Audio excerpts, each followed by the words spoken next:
Hello everyone, welcome back to my channel Geeta's gallery. कैसे हैं आप लोग फ्रेंड्स?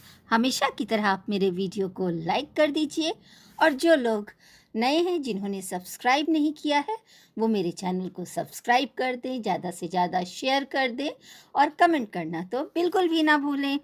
थंबनेल देख के तो आप समझ ही गए होंगे मैं किसके बारे में बात कर रही हूँ। जी हाँ, बिल्कुल। आज मैं बात करूँगी गोपीशा बहू के बारे में। एक्चुअली क्या है ना, गोपीशा बहू अब कुकिंग में एक्सपर्ट हो गई हैं। अब वो मास्टर शेफ़ में जाने की तैयारी कर रही हैं। उन्होंने खुद बताया कि मैं बहुत टेस्टी खाना बनाती हूँ, मैं सब कुछ बहुत अच्छा बनाती हूँ और उन्होंने इसका उदाहरण भी दिया। इधर 2 दिन से उन्होंने बहुत बढ़िया-बढ़िया कुकिंग की और सबका दिल जीत लिया और बहुत सारे सवाल भी छोड़ दिए, जिनमें से पहला सवाल है, मेरा नहीं, जनता का सवाल है कि जो ये हलवा बनाती हैं, उसमें कितना चम्मच सूजी डालती हैं और वो हलवा कितने लोगों के लिए होता है? कितने लोग उनके घर में खाते हैं? या फिर सिर्फ़ चूहाराम के लिए होता है? क्योंकि जितना हलवा उस कढ़ाई में दिखता है ना, वो लगता है चूहाराम को भी कम पड़ता होगा। तो क्या सोच के आप बनाती हैं इतना सारा हलवा?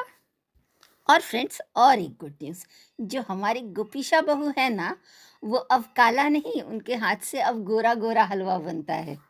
फ्रेंड्स, इतना तो श्योर है कि उस घर में अगर किसी और को हलवा खाने का मन करे, तो वो बेचारा सिर्फ़ सूंघ के ही रह जाएगा, क्योंकि वो हलवा तो एक इंसान को भी कम पड़ेगा। क्योंकि हम भी सोचते हैं वो 1 चम्मच होता है कि 2 चम्मच सूजी का हलवा होता है। फिर इन्होंने बताया कि जानते हैं, हमारे घर में जो सब्जी बनता है ना, हमारी देख रेख में बनता है, हमारी निगरानी में बनता है। पीशा बहू बोलती हैं कि हमारा हाथ लगाना बहुत ज़रूरी होता है। सब्जी कोई भी बनाए, जब तक हम हाथ नहीं लगाते हैं, हम देखते नहीं हैं, तब तक ये सब्जी हमारा टेस्टी नहीं बनता है। मतलब घर में जब भी सब्जी बनता है, ये देखती हैं, ये गाइड करती हैं, तब जाके सब्जी टेस्टी बनता है। पर मैं तो ये पूछती हूँ कि आप अपने ससुराल में रहती ही कितना दिन है, जो सब्जी आपकी देख-रेख में बनता है और आपके घर वाले उस सब्जी को एन्जॉय करते हैं। 365 दिन में 300 दिन तो आप बाहर ही घूमती रहती हैं, इधर-उधर पार्टी, इसके घर, उसके घर और 65 दिन आप यहाँ रहती होंगी, शायद उससे भी कम। तो उसमें ही आप सब्ज़ी बनाती हैं और कौन-सी सब्ज़ी की बात करती हैं आप? हमने तो आपको एक ही सब्ज़ी देखा, चूर-चूर भुजिया, बैंगन की सब्ज़ी और स्पेशल सब्ज़ी के नाम पे आप कुछ नॉन-वेज बनाती हैं। तो 3-4 तो सब्ज़ी आप बनाती हैं और उसमें भी बोलती हैं कि हम खाना बहुत मस्त बनाते हैं, बहुत मस्त बनाते हैं। ये आजकल ना अपने सास के नक्शे कदम पे चल रही हैं। ये अपना इनकी सास भी अपने मुँह से खूब तारीफ़ करती हैं और हमारी गोपीशा बहू भी, मतलब वाइटी की गोपीशा बहू भी बहुत तारीफ़ करती हैं कि हम बहुत ही अच्छा खाना बनाते हैं, बहुत ही अच्छा टेस्टी खाना बनाते हैं। लेकिन बस पब्लिक को नहीं दिखता है, पब्लिक को सिर्फ़ चुर-चुर भुजिया और बैंगन की सब्ज़ी दिखती है। लेकिन ये बात तो मैं ज़रूर बोलूँगी कि अपने मुँह से कौन तारीफ़ करता है। और कभी-कभी तो आपकी सासू माँ ही बोल देती है कि ये लोग ऐसा बना देती हैं, वैसा बना देती हैं, स्वाद नहीं होता है, मिर्ची ज़्यादा हो गया, मेरे कान से धुआँ निकल गया। तो आपकी देख-रेख में तो आपकी सासू माँ के कान से धुआँ निकल जाता है आलू भुजिया खा के, तो उस दिन आपका हाथ नहीं लगा था? और हाँ, इनके घर में अजीबो-गरीब सब्ज़ी बनती है। मैं तो पहली बार नाम सुनी हूँ। ये सवाल गोपीशा बहू से भी है और अप्सरा मॉम से भी है और पब्लिक भी जानना चाहेगी कि ये कौन-कौन सी सब्ज़ी है, एक दिन ज़रूर बताइएगा। ये छनौरी की सब्ज़ी, ये लाई की सब्ज़ी, नमूना तो ख़ैर सब कुछ जानते हैं, नमूना नहीं, निमोना। और ये एक और हम लोग सब्ज़ी नया सुने, गुदली नहीं गुदगुदी, गुदगुदी नहीं गुदली, गुदली, गुदली। ऐसा-ऐसा नाम है ना कि मैं तो बोलने में ही कन्फ्यूज़्ड हो जाती हूँ। तो आप ज़रूर बताइएगा कि ये कौन-कौन सा सब्ज़ी है? और गोपीशा बहू, ये क्या? आप तो बोली कि हम दम आलू बना रहे हैं, कि आलू दम बना रहे हैं, कि पूरा आलू दम का दम ही निकाल रहे हैं। आपने तो हद ही कर दी। पहली बार हम सुने हैं कि दम आलू दम में वो सोया को कूट-कूट के, पीस-पीस के और आपकी भाषा में बोला जाए तो ग्राइंड कर के उसका चूरा, उसका पाउडर उसमें डाल दिया जाता है।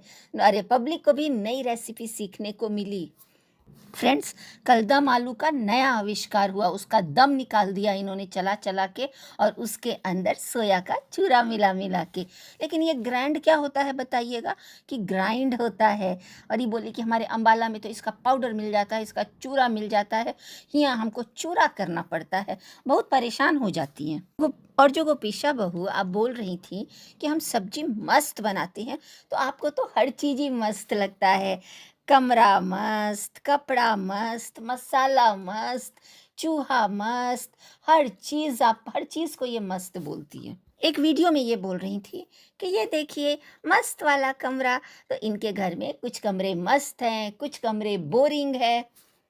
सब मस्त मस्त, टमाटर मस्त, गोभी मस्त, सब कुछ मस्त, कपड़ा मस्त, इनको हर चीज़ मस्त लगता है। लेकिन बस ये सुस्त रहती हैं पूरा दिन। और गोपीशा बहू, एक डाउट और है। जब आप कुकिंग की बात कर रही हैं और ख़ुद को आप इतना एक्सपर्ट बता रही हैं, तो आप मरीच और मरचा में ज़रूर डिफरेंस बताइएगा। वो क्या है ना गोपीशा बहू, पब्लिक बहुत परेशान है। आप कुछ कुछ ऐसा बोल देती हैं, कुछ कुछ ऐसा कर देती हैं कि पब्लिक कंफ्यूज्ड हो जाती है। क्योंकि पब्लिक क्या देखती है ना, कि हमेशा आपको काम करते करते आप बोलती हैं मेरा सर दर्द होने लगा, मुझे चक्कर आ रहा है, और आप हमेशा ही जम्हाई लेती रहती हैं। कल तो आपने इतना जम्हाई लिया कि आपको देखकर पता नहीं कितने लोग सो गए होंगे, सो के उठ गए होंगे। आप जम्हाई लेती है और व्यूअर्स को नींद आने लगती है। लेकिन काम करने के टाइम में ही आपको इतनी प्रॉब्लम होती है, इतना हेल्थ इश्यूज़ होता है। लेकिन जब आप ये ऐड करती हैं, बीच बीच में प्रमोशन करती हैं साड़ी का, सामान का, कपड़े का, ज्वेलरी का, उस टाइम बहुत एक्साइटेड रहती हैं। वो आपका फेवरेट काम है ना, घूमना, सामान का प्रमोशन करना। और ये बोलती है कि ये तो हमारा काम है, हमको करना पड़ेगा। तो घर का काम किसको करना पड़ेगा? सासू माँ को। खुद को तो आपने छोटी बच्ची बना लिया है, हिलती रहती हैं, डुलती रहती हैं, और दिन प्रतिदिन आप बच्ची होती जा रही हैं। जहाँ लोग सोच रहे हैं कि आपका बेबी आए और आप सबको खुश कर दें, लेकिन ना भाई, आप तो खुद ही बेबी बनती जा रही हैं। सब्जी बनाते बनाते पता नहीं ये क्या बोलने लगी कि जो दिखने में अच्छा होता है वो खाने में भी अच्छा होता है। ऐसे ही लोगों का पता नहीं चलता। हमको तो बहुत कुछ सीखने को मिला। कुछ लोग दिखने में जैसे होते हैं वैसे ना वास्तव में होते नहीं हैं। कुछ लोग अंदर के काले, बाहर के गोरे। अरे, सब्जी बनाते बनाते किसकी बात करने लग गई थी? ये गोरे अंदर से गोरे, बाहर से काले, बाहर से काले, अंदर से गोरे। क्या हो जाता है आपको? अब तो आपकी लाइफ में सब कुछ अच्छा हो रहा है, तो अब तो आप पॉजिटिव पॉजिटिव बात किया कीजिए। ऐसे अच्छा नहीं लगता है कि कुछ लोग गोरे होते हैं अंदर से काले। अरे नहीं नहीं, आप खुश रहा कीजिए। आप अपनी सासू माँ की लाडली बहू जो है, देखिए कैसे आपकी सासू माँ की गोदी में आप कूद कूद के बैठती हैं। और आज आपको क्या हो गया था? इतना ज्ञान की बातें करने लगी, इतना ज्ञान बताने लगी। हम भी हैरान हो गए कि ये बाबा रामदेव से आपने कब ज्ञान ले लिया। और बाबा रामदेव ऐसी बातें बताते हैं। इन्होंने बताया कि ज़िंदगी में इनका 5 साल का अनुभव है, जो इन्होंने सीखा है। ये सब काम पब्लिक के करने पर, कहने पर करती हैं। सॉरी, पब्लिक जो इनको बोलती है वो ये करती हैं। पब्लिक ने कहा कि दीदी आप मोटिवेशन वाले वीडियोस देखिए और अच्छे अच्छे बाबा लोगों के इससे ज्ञान की बातें सीखिए। तो ये हमें बता रही थी कि बाबा जी लोग बोलते हैं, जब ज़िंदगी में सुख आता है तो हिसाब चुकाना पड़ता है। तो कौन सा हिसाब चुकाना पड़ता है वो भी बताइएगा। फिर इन्होंने बताया कि जब हमारी ज़िंदगी में दुख आता है तो हम सुख का इंतज़ार करते हैं। बिल्कुल सही, सब लोग इंतज़ार करते हैं। पर ये आपने क्या बोल दिया कि जब सुख आता है तो हम दुख का इंतज़ार करते हैं? अरे पगलिया बहू, ये क्या बोलती हैं आप, और कुछ भी बोल देती हैं। दुनिया में कौन सा ऐसा इंसान है जिसकी ज़िंदगी में सुख आया होगा और वो दुख का इंतज़ार कर रहा होगा? ये कौन से गुरुजी से आप ज्ञान लेती हैं? हे भगवान, हे भगवान! इसीलिए सब आपको बोलते हैं बौराहीन बहू, पगलिया बहू, पगल चट्टी। आप क्यों ऐसी ऐसी बातें करती हैं? आपको खुद ही नहीं पता होता है कि आप क्या बोल रही हैं। फ्रेंड्स, छोड़िए ये सब बात। अभी हम एक ज़रूरी बात करते हैं। जो हमारी ये गोपीशा बहू हैं, इन्होंने एक बहुत बड़ा डिसीज़न लिया। इन्होंने कहा कि आज हमने डिसीज़न लिया है, आज हमने सोच लिया है कि हमें बेबी प्लान करना है। अरे भाई, तो इतने दिन से तुम क्या कर रही थी? और पब्लिक इतने दिन से तुम्हें बोल रही थी। इन्होंने कहा कि हमें पब्लिक बोल रही है, हमें सब लोग बोलते हैं कि दीदी मौसी बनाइए, बुआ बनाइए। अरे भाई, पब्लिक कब से बोल रही है है और आज आपको समझ में आया, आज आपने डिसीज़न लिया। ये बोल रही हैं कि शादी को 5 साल हो गए, सारे ब्लॉगर्स, सारे यूट्यूबर्स को बेबी हो गए, जो भी हमारे साथ वाले थे, एक हमारा ही नहीं हुआ। आज आप जागी हैं, आज आपको समझ में आया है। इतने दिन से आप सो रही थी, पब्लिक तो सोच रही थी कि आप उनकी बात को सीरियस लेती हैं, ध्यान देती हैं, लेकिन ये भाई, ये तो पता नहीं कौन सी दुनिया में थी। ये बोल रही हैं कि आप सब लोग खुश हो जाइए, हम आप सबकी बात सुन रहे हैं, आप लोग दुआ कीजिए, अब जल्दी से जल्दी हो जाना चाहिए आप सब लोगों के लिए। अरे सब लोगों के लिए तो बाद में सोचिएगा, वो बेबी आपके लिए ज़रूरी है, आपके घर के लिए ज़रूरी है। आप मम्मी बनेंगी और जो वो है ना चूहाराम, वो पापा बनेंगे, अप्सरा मॉम दादी बनेंगी, आपकी बहन पहले मौसी बनेगी, आपकी ननद बुआ बनेगी, आपके घर में खुशियाँ आएंगी। तो आप बोल रही हैं कि आप लोग खुश हो जाओगे, आप लोगों के लिए नहीं। अरे लोगों के लिए बाद में बेबी करना, आप खुद के लिए सोचो, अपनी खुशियों के लिए सोचो।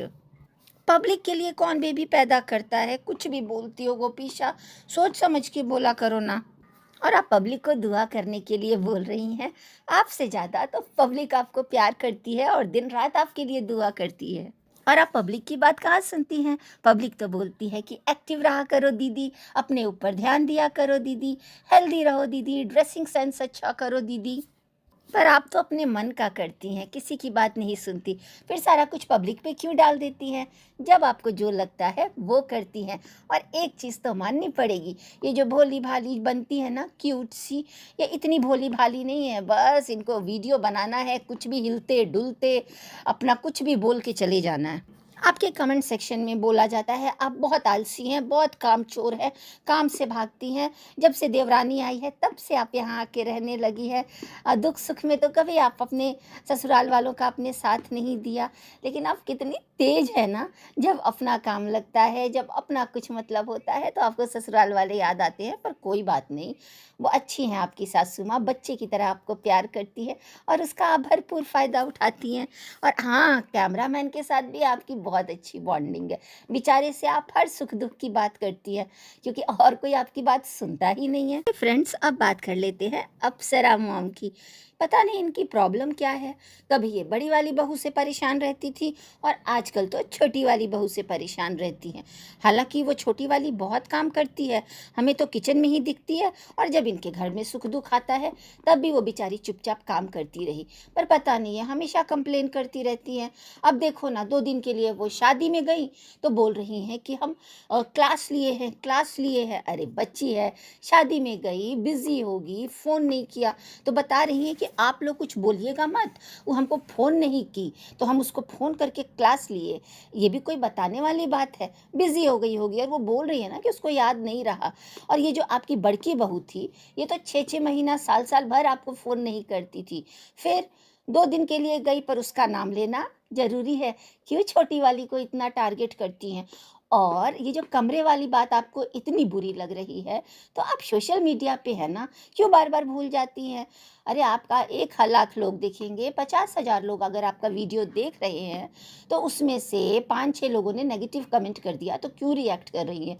और पब्लिक का भी सवाल तो सही है ना, कि अगर उसका घर रूम गंदा था, आपने उसका रूम साफ़ कर भी दिया, तो उस पे तो आपने एक वीडियो ही छाप दिया। तो आप क्या दिखाने के लिए उसका रूम साफ़ करने गई थी? ये कि आप एक बहुत अच्छी सास है, या फिर ये कि उसकी कमियां गिनवाने गई थी, कि वो अपना रूम साफ नहीं रखती है, या रूम फैला के रखती है, या वो रूम गंदा रखती है?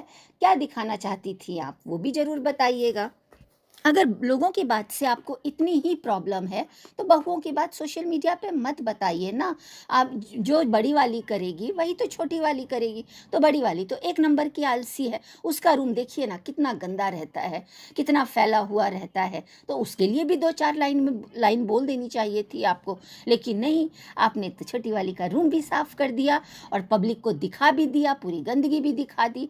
तो अरे आप बोल देती कि वो किचन में लगी रहती है, वीडियो बनाती है, उसको उसको टाइम नहीं मिलता है, तो मैं एक अच्छी सासू, मैंने उसका रूम साफ़ कर दिया, ऐसा बोल देती। लेकिन आपने तो ऐसा कुछ नहीं बोला, आपने तो दिखाया ऐसे रहती हैं, ऐसे रूम फैला हुआ है, इतना गंदा फैला हुआ है, इतना कबाड़ है। अरे वो बेचारी पूरा दिन किचन में रहती है, उसके बाद आके वीडियो बनाती है। नहीं किया तो नहीं किया, लेकिन सोशल मीडिया पे ये बातें अपनी बहुओं की आप ही लाते हैं, और वो तो बहुत अच्छी दिखती है। 1 डेढ़ साल से वो आई है, चुपचाप वो अपना काम करती है, कुछ नहीं बोलती है। लेकिन जो ये आपकी बड़की बहू है ना, जिसको आपने लाडली बना के रखा हुआ है, ये तो कुछ नहीं करती है। तो थोड़ा इसे भी समझाइए, इसे भी सिखाइए, रोका टोकी इसको उसको भी कीजिए। पर नहीं, आपको तो हर बात में घुमा फिरा के छोटकी बहू का ही नाम लाना होता है। हमें ये सब अच्छा नहीं लगता, हमें नहीं, पब्लिक को अच्छा नहीं लगता ये सब। वैसे आप अच्छी हैं, आप रोकिए, आपकी बहू है, जो करना है करिए, लेकिन सोशल मीडिया पर है तो सुनने के लिए भी तैयार रहिए। बड़ी बहू ने तो कोई एग्जाम्पल सेट ही नहीं किया है। अगर वो ढंग से रहती, वो सब कुछ करती, वो सेवा करती, तो कितना अच्छा था। छोटी वाली भी करती, लेकिन छोटी वाली फिर भी बहुत अच्छी है, बहुत सही है और बहुत काम करती है। तो आप बार बार उसको टारगेट मत कीजिए। और आप ही सब दिखाती है ना कि हमारे यहाँ 12 बजे तक सोते रहते हैं, बेटा मेरा भूखे चले जाता है, हस्बैंड मेरे भूखे चले जाते हैं, टाइम पे नाश्ता नहीं मिलता। और ये गोपीशा तो एक दिन सो के उठ गई, 2 दिन सो के उठ गई, तो बोल रही है हम तो सुबह जल्दी उठते हैं, हमको तो सुबह उठ के जल्दी नहाना बहुत पसंद है। अरे गोपीशा, रोज किया करो तब बोलो ना, एक दिन तो करती हो और पूरा टाइम तो ऐड करती रहती हो, ये सामान वो साड़ी। तुम्हारा मन तो रील बनाने और कपड़े चेंज कर करके ये वीडियो बनाने में ही तुम्हें ज़्यादा इंटरेस्ट है। तो गोपीशा के बारे में कुछ ना ही बोला जाए तो ज़्यादा अच्छा है। बड़ी बहू ने एक दिन तेल मालिश कर दिया तो उसकी तारीफ में एक वीडियो बन गया, थंबनेल लग गया। अच्छी बात है, तारीफ करनी भी चाहिए, दिखाना भी चाहिए, लेकिन इक्वल दोनों के लिए। वो भी तो 24 घंटे में कुछ ना कुछ अच्छा काम करती होगी ना, तो उसका भी दिखाइए, उसको भी प्यार कीजिए, उसकी भी तारीफ कीजिए। लेकिन उनको तो हर टाइम छोटी वाली को टारगेट करना है। लेट से तैयार होती है, कहीं जाने में देरी कर देती है, फ़ोन नहीं करती है, ऐसे नहीं करती है, वैसे नहीं करती है। तो आप सोशल मीडिया पर ये अपनी निजी चीज़ें ना दिखाया कीजिए, और पब्लिक अगर बोलती है तो उस पर फिर रिएक्ट मत किया कीजिए। तो चलिए फ्रेंड्स, इनका तो ये लगा ही रहेगा, कभी छोटी वाली बेटी से परेशान, कभी बड़ी वाली बेटी से परेशान। मैं मेरा वीडियो यहीं ख़त्म करती हूँ। आपको मेरा वीडियो कैसा लगा ज़रूर बताइएगा, और मेरे वीडियो को लाइक करना बिल्कुल भी मत भूलिएगा। और जो लोग नए हैं, प्लीज़ अगर मेरा वीडियो अच्छा लगे तो सब्सक्राइब कर दीजिएगा। और मिलती हूँ और एक नए वीडियो में, तब तक के लिए बाय बाय, टेक केयर।